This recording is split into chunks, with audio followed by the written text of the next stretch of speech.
তো আমার মনে হয় না যে ইনকামই আমি করি না কেন পুরোটাই আমাকে খরচ করার জন্য আল্লাহ পাক দেননি।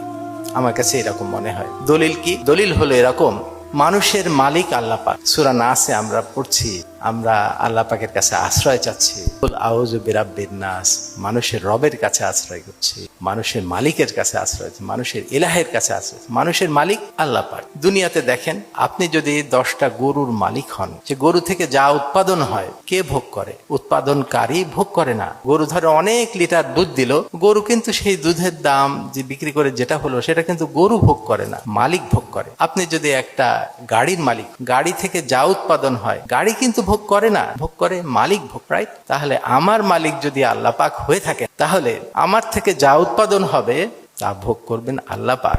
আমি কতটুকু ভোগ করব? যেটুকু আমার খাওয়া পরা এবং চলার জন্য প্রয়োজন সেটুকু ভোগ করব। যেটুকু গরু ভোগ করে থাকে, গরু কতটুকু ভোগ করে?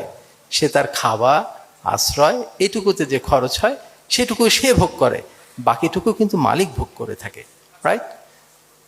এটা একটা দলিল। আর একটা দলিল কি?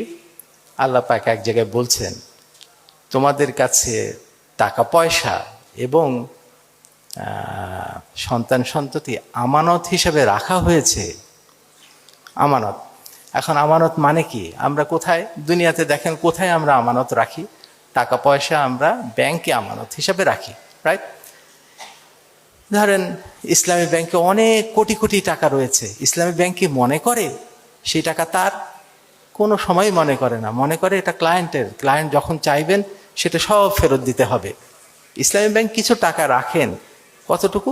যেটুকু চলার জন্য প্রয়োজন, বাকি টাকা মালিকের।